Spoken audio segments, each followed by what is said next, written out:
To celebrate Film4's 40 years of creating unforgettable cinema, we invited some of our newest talent to talk films and filmmaking. Oh, this is one of those Film4 things. Becoming a director. There you are. And their experiences working with Film4. I'm looking at you, aren't I?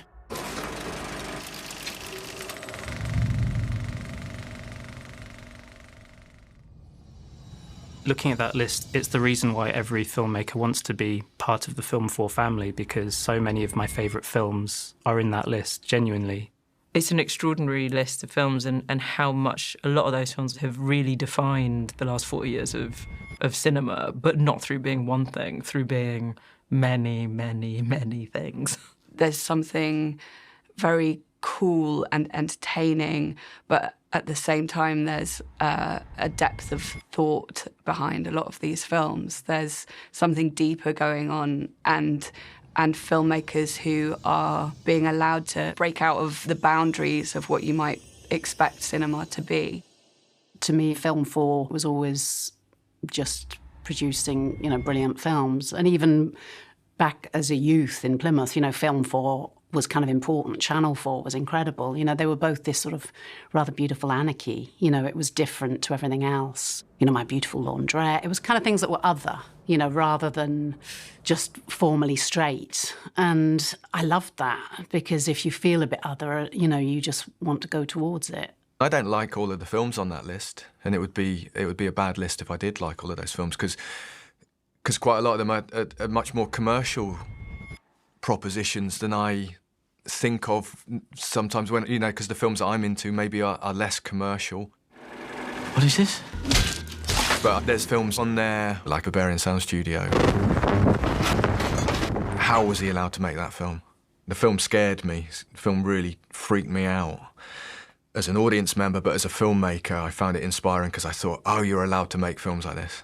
Film4 has always sort of championed filmmakers, it feels like, that might otherwise be sort of so out of the mainstream. It's a very independent-minded company, and it supports independent-minded filmmakers, and it doesn't try to sort of homogenise these filmmakers into a sort of cohesive tone. So when you look at that list, there is a kind of through line, I guess, but equally such a huge variety of different styles and voices. You see how many iconic films there are, but also then over the years, how many films in there that have kind of inspired me. Not only, I suppose, in my filmmaking, but also inspired me to be a filmmaker. When I watched Local Hero, it's almost like I felt that Bill Forsyth was some kind of creative soulmate. I wish you could see it. I wish I could describe it to you. It really spoke to my way of thinking about films and my creative sensibility. You think of a film like Under the Skin and how different that film is, and how amazing is it that that filmmaker was given the opportunity to make a film like that, when a lot of people would want it to conform a lot more. And there's loads of examples like that in the catalogue that are just really inspiring and kind of push the boundaries of what film can be. I don't think I'd be who I am now if I hadn't seen films and TV. It's not entertainment, it's formative. It's who you want to be. So when people say this is an influence or that's an influence, we are made of these things. We're not just watching them. I didn't really see many Black women doing film. And so even though my mom was a filmmaker, she wasn't like me. I'm mixed race, so my mom's a white woman. And so I just kind of never envisioned myself as a filmmaker. I really didn't think that being a filmmaker was like something that you could do. I don't think it crossed my mind until I was a little older. I kind of started out in comedy, but I was, interested in films, always sort of trying to make short films alongside kind of sketch comedy shows and things. I started making sketches with friends, straight after university, but that was with no intention of that being anything. They are online somewhere. But then I sort of, at some point, I worked on film sets and things like that. I was a runner. I was a runner on Attack the Block, actually. When I moved to Scotland to live with my mother, I I started watching the Film4 channel a lot, and I sort of had this education of film kind of night after night, and it's where I sort of started paying attention to the filmmaking itself rather than just sort of consuming these stories. For most of my life, up until maybe I was 20, 21, I thought of myself as like, I could probably do music or like be an athlete. And so I did sports, and I then kind of went really hard down that route, and that kind of enabled me to go to college. It enabled me to travel the world, make money.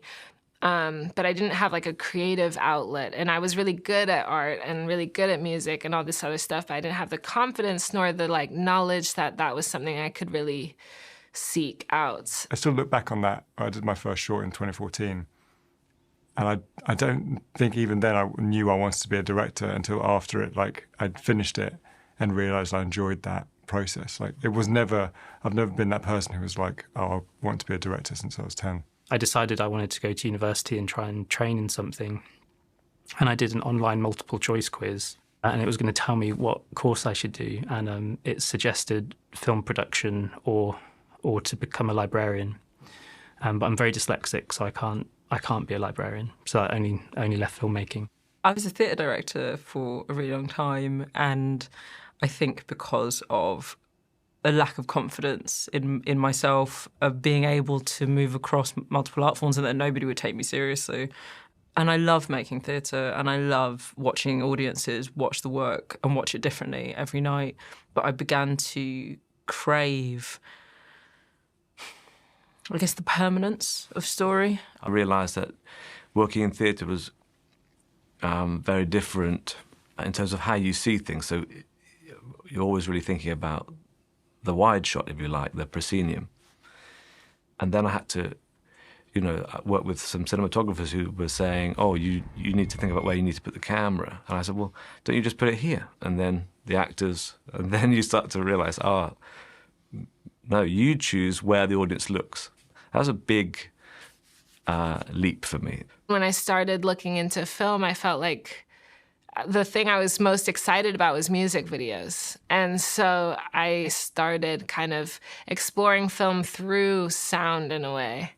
And then, it actually wasn't until the pandemic happened that this like love for music kind of resurfaced, and I started making music and like diving deeper into sound just by way of being locked away from the world. And that kind of enabled another side of, I think, my love for film in a different way. From the age of like 14, I wanted to be a filmmaker, and I had no access to filmmaking. I had no access to cameras. And actually all of my friends at high school, for my 18th birthday, like clubbed money together to buy me a Handycam.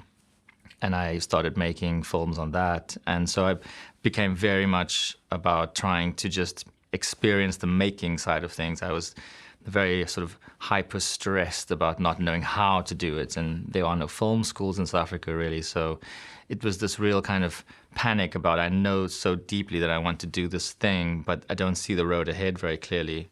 I knew from a very young age that I had to find my way to film. I didn't know how, and it took a while. I think if I've got one thing going for me, it's my work ethic and my determination to get something done. So my previous film, Bait, the first draft was 1999, and the film came out in 2019. So it took 20 years to get that film onto the screen, and I never sort of gave up on it. I always thought it's going to happen at some point. There's so many different stages that I love and also hate about filmmaking. But, I mean, there's always this moment on set where you're like, this is just great. And like, everyone has this completely different discipline, a lot of them from totally different backgrounds, all combining to make one thing that you all want to make together, from like lighting to costume to makeup to art. And like, we're all just focusing on this one image to make that right, and then we're going to move on to the next image and try and make that right. How do you know all this stuff? You were snoozing, and I was reading. Filmmaking is like such an extraordinarily collaborative process. It's the sum of so many people, and I feel like You know, this applies to when you're on set, the harmony of the cast and the crew and the producers and the director, it all has to, I really sort of believe that the energy of that influence is what ends up on the screen. You really do need a team to make a film, and you need everybody down to the PAs, to the, you know, crafty, to the financiers, to the development team, producers. And so everybody needs to be full into this project, otherwise it's not going to get done. But I think that's crucial, you know, and I guess like every question that is asked of you is an opportunity to improve the film, or whatever the project may be. So yeah, I don't think anyone can make a film in a vacuum, and it's one of the sort of most beautiful things about filmmaking, I think, is that it is so collaborative. What do you want now? Don't talk to me like that. I think the edit was where I'd learned most about filmmaking in this process, was how much you can restructure things and how much you can, especially with our film, because the structure is quite loose. Hello. Please don't tell anyone. Film4 said, what if you just try and move that scene with Hazel earlier? And we're like, oh, we can do that? So we can just move out of script order, which we've done a tiny bit by like 5 minutes. But when we're talking about moving something 60 minutes early, and we're like, okay. And then suddenly that opened up the whole thing, and then we realised, right, now we can just do it. We're writing again. If I was interested in purely telling stories, then I'd be sat around a fire telling stories. But I want to use cameras. I want to manipulate time. The old phrase that I use all the time, geographical and temporal dislocation, which sounds really highfalutin, but it's just jumping around in time and space like our minds do, you know? That's why we had to invent cinema, so that we could express how our conscious and subconscious works. We had to invent it. Take one. At the beginning, when you start out, you're really interested in film, and you want to make films, you want to be a filmmaker. But then I think gradually over the course of time, you realise that it's just something that's in you, and that you have to do it. Okay, stand by for rehearsal. It's an obsession. Making films is an obsession. It's a compulsion in some way. It's, you know, people always talk about, you know, your job and having a job, but I don't have a job. I get to do the thing that I love, and every aspect of it is what I want, and every aspect of it is fulfilling in some way. The start of my story as a film director is somebody who thought that it was impossible and intangible and far, far away. So every step of this has been a deepening of my love for what I do and what I get to do. The pressure is, I suppose, this pressure to always be worth it, always make sure that I have something to offer the audience. Somebody once said to me, you can't be a great filmmaker if you have nothing to say. And it's like, oh, what do I have to say? What do I want to say? And then so it's a life, you know. It's your life of making films. You can watch like great works of cinema, but really it's the connection between director and actor and script. That's all it is. Making a film, there's so much planning, there's so much pre-production, the design, the cinematography, the schedule, the weather, the budget. But when you're shooting an emotional scene and all of that stuff falls away and it's just you and these amazing actors that you have the privilege of working with. He just left, Jack. What did you do to him? And you get to see their performance. You have to go. They're all of the memories that I cherish the most. I wouldn't have been able to make Limbo if it wasn't for Film4. Action! You know, when I was promoting Limbo, it was something that often came up. It's like, how did you get this film made? You know, it's like, and not that people were saying because it's terrible, but because, you know, it's a film that's made in a slightly different way. It's not kind of cookie cutter material. I think Film4 operate with the confidence and conviction of you know, a large film company, but with the kind of like punkiness and quickness and weirdness that makes, certainly for first-time filmmakers, feel like they can bring them their kind of weirdest, tiniest, you know, most personal ideas. And do something a bit different as well, because if you're always making the traditional choice, then you're never really pushing the boundaries of what that story could be or what that film could be.